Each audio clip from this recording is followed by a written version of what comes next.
The golden glow of the setting sun bathed the streets of Sacramento as Eric Porter drove home, his sedan humming softly beneath him. The day had been long, and the soft murmur of the radio was his only company. He loosened his tie, exhaling as he approached an intersection. The light flickered yellow. He slowed down, easing into a stop just as it turned red. Then, out of nowhere, flashing red and blue lights, the sharp wail of a siren sliced through the evening air. Eric's eyes flicked to the rearview mirror. His brows furrowed. He had done nothing wrong. Still, he signaled, pulling over smoothly to the curb. A police cruiser rolled to a stop behind him. He rolled down his window just as the officer stepped out, a man in his mid-30s with a buzz cut, a square jaw, and an air of quiet authority. His badge gleamed under the fading sunlight. His gait was slow, deliberate, the stride of someone accustomed to being in control. Officer Bradley Larson. He stopped just short of the driver's side, fingers resting near his belt. License and registration. His tone was flat, official, but beneath it lingered something sharper. Eric nodded, moving slowly, deliberately. He reached for his glove compartment, pulling out the required documents. As he handed them over, he felt Larson's gaze not just on the papers, but on him. A moment stretched. "You know why I pulled you over?" Larson asked, his voice carrying a hint of challenge. Eric met his eyes. "Not entirely sure, officer." "You didn't come to a full stop." Eric frowned slightly. "I thought I had slowed down in time, but I understand." Larson said nothing. Instead, he studied Eric, his eyes narrowing slightly. Then, his lips pressed into a thin line.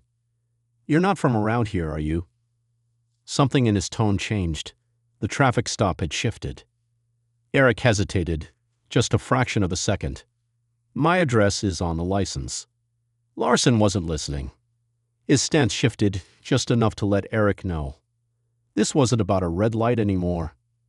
And as the silence thickened, Eric realized this was just beginning. Larson's grip tightened on Eric's documents, his gaze lingering longer than necessary. His eyes weren't scanning the license anymore. He was scanning the man in front of him. Eric remained still, his posture relaxed but calculated. He had dealt with men like Larson before. He knew how this worked. "Where were you headed in such a hurry?" Larson asked, his voice casual, but the edge was undeniable. "Just going home," Eric replied evenly. Larson took a step back, folding the documents in his hand with slow, deliberate movements. His expression turned unreadable, but Eric could feel it. The shift, the moment when routine turned into something more. "Step out of the car." Eric's fingers flexed briefly against the steering wheel, but his face betrayed nothing. "Is there a reason for that, officer?" His tone remained measured, polite. Larson's lips twitched, something close to a smirk flickering across his face. "I asked you to step out of the car. You don't want to make this harder than it has to be." The unspoken threat hung between them. Eric exhaled slowly. He knew resisting, even questioning, could escalate things. He had seen it happen too many times. So without another word, he unbuckled his seatbelt and opened the door. As he stood, Larson's gaze flicked over him, scanning again, assessing. Eric was taller than him by an inch, his broad shoulders giving him an air of quiet strength. His tailored suit, polished shoes, everything about him spoke of professionalism, of control. Yet none of it seemed to matter. Larson motioned toward the front of the car. "Hands where I can see them." Eric complied, his movements slow and deliberate. "You looking for something specific, officer?" Larson smirked. "Just routine. We've had some incidents around here. Incidents involving men in business suits driving sedans." The question landed hard. For a second, Larson's expression faltered. His fingers twitched near his belt, an instinctive reaction, the kind that could turn deadly in an instant. "Watch your tone," Larson muttered, his voice hardening. Eric didn't flinch. He simply held the officer's gaze. "I'm just asking a question," he said. No defiance, no anger. Just a quiet firmness that unsettled Larson in a way he didn't understand. And in that moment, Eric saw it. The officer wasn't in control anymore. Larson's jaw tightened. Something about Eric's composure unsettled him. Most people in this situation would be nervous, fidgeting, making excuses. But not him. Eric stood still, calm, unwavering. Larson took a slow step forward, closing the space between them. Turn around. Hands on the hood. Eric didn't move. For what reason, officer? Larson's nostrils flared. Checking for weapons. Eric raised an eyebrow. Weapons? His tone wasn't defensive, just incredulous. Do I look like someone carrying a weapon? Larson's patience snapped. I'm not gonna ask again. A moment of stillness. Then Eric turned, smooth, unbothered. He placed his hands on the cool metal of his car's hood, the tension thickening like a storm about to break. Larson moved in, his hands pressing roughly along Eric's back, down his sides, searching, waiting for a reason to escalate. He found nothing. You're clean, Larson muttered, stepping back. Eric straightened, adjusting his cuffs, then turned, locking eyes with him. Of course I am. Larson's fingers twitched at his belt. He wasn't used to this. A man who wasn't afraid. A man who wouldn't submit. You know a lot about how this works, Larson said, his tone laced with suspicion. Care to explain why? Eric folded his arms, his stance unshaken. I've had my share of interactions with law enforcement. Larson narrowed his eyes.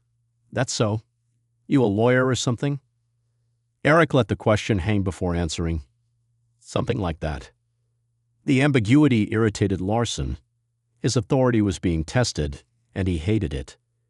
He stepped closer again, lowering his voice. You think you're smarter than me? Larson growled. Think you can talk your way out of this? Eric didn't even blink. I don't think anything, officer. His voice was calm, razor sharp. I just believe in fairness, and so far I'm not seeing much of it. Larson's face hardened. His frustration was boiling over. People like you always? He stopped himself, but the words were already in the air. Eric's expression didn't change, but something in his posture shifted, just enough to let Larson know. He had crossed a line he couldn't uncross. Larson's face burned as the words lingered in the air.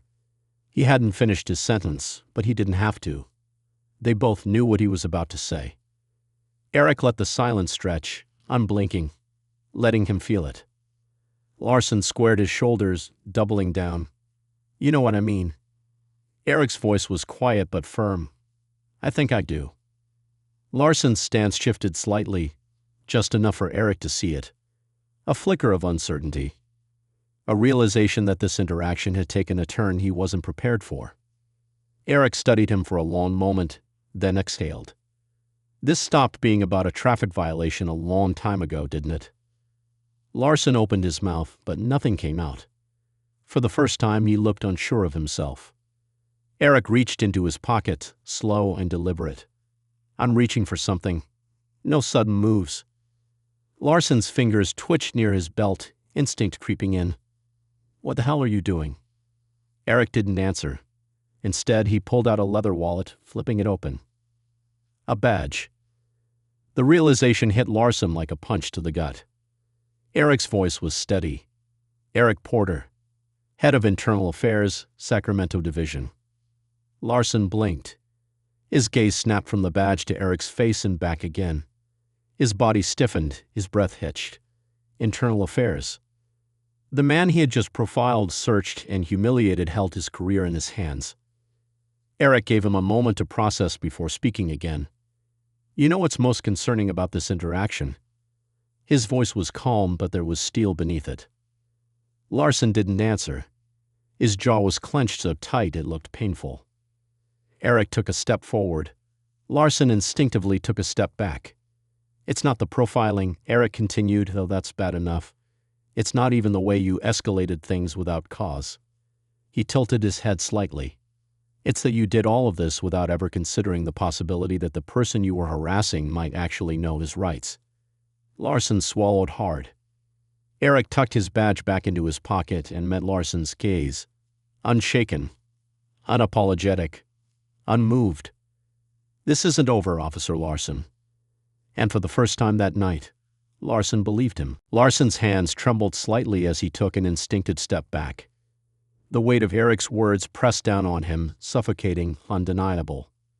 His arrogance, his smug confidence, gone. Eric let the silence linger, watching as realization settled into Larson's face. He knew he was in trouble. "You," Larson started, but his voice faltered. He cleared his throat, straightened his shoulders, tried to regain control, tried to pretend he wasn't rattled. Eric didn't let him.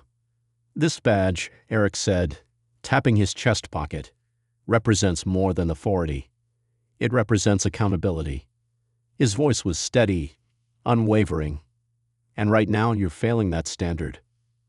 Larson's lips parted, but no excuses came. No deflections. He had crossed a line and he knew it. Eric took one last step forward, closing the space between them. Larson, who had once dominated this interaction, now felt small. "You're going to return my documents," Eric said, his tone firm but controlled. "And then you're going to think very carefully about what happens next." Larson hesitated. Eric raised an eyebrow. "Or would you like to escalate this further?" Larson blinked, realizing the trap. If he pushed back now, he wouldn't just be dealing with a traffic stop. He'd be dealing with an internal investigation. Silently, Larson reached into his chest pocket and pulled out Eric's license and registration. His grip was tight, his jaw clenched. He handed them over. Eric took them without a word, slipping them back into his wallet. Then, with deliberate ease, he stepped toward his car. One hand on the door, he paused, looked back. "Remember this, Officer Larson." His voice was calm, but it cut like a blade. "The badge doesn't make you better than anyone. It makes you accountable to everyone." Larson didn't respond. His face was pale, his confidence shattered. Eric slid into his car, started the engine, and pulled away. In his rearview mirror, Larson stood frozen in the fading light, looking smaller than before. For Eric, the drive home was quiet, but in his mind, this wasn't over. Tomorrow, he would sit at his desk, open Larson's file, and make a decision that would ripple through the entire department. The morning sun filtered through the blinds of Eric Porter's office, casting long shadows across his desk. A thick file lay open before him. Officer Bradley Larson. Eric steepled his fingers, his gaze scanning the pages. Minor complaints, unprofessional conduct. Nothing severe enough to raise alarms, but enough to paint a pattern. And last night had confirmed it. A knock at the door. His assistant, Linda, stepped in, a stack of reports in hand. "Morning, Mr. Porter. I've got last month's misconduct summaries." Eric nodded. "Thank you, Linda." He hesitated for a beat. "Also, schedule a meeting with Chief Daniels this afternoon." Linda paused, sensing the weight in his tone. "Of course." As the door closed behind her, Eric leaned back in his chair, exhaling slowly. This was bigger than Larson. Larson wasn't an outlier. He was a symptom. For years, officers like him had operated unchecked, emboldened by a system that looked the other way. Quiet disciplinary actions, warnings that went nowhere. That ended now. Later that afternoon, Eric sat across from Chief Daniels in the conference room. The older man rubbed his temples, listening as Eric recounted the traffic stop. "I can write this off as just another bad interaction," Eric said, his voice measured. "But that would be a mistake." Daniels sighed. "This isn't the first time Larson's name has come up. We've handled it internally." Eric's eyes hardened. "And that's the problem. Handling it internally isn't working." He leaned forward. "How many more Larsons are out there? How many officers abuse their power simply because they know no one will stop them?" Daniels exhaled, folding his arms. "What do you want to do?" Eric didn't hesitate. A full department review. Not just on Larson. On everything. Training, accountability, oversight. He met Daniels' gaze. "We either fix this now, or we keep pretending it's not happening." Daniels studied him for a long moment, then gave a slow nod. "You're going to ruffle some feathers with this." Eric leaned back. "Good. It's about time someone did." Outside, Sacramento carried on as usual. But inside the department, change was coming, and Eric Porter was going to make sure of it.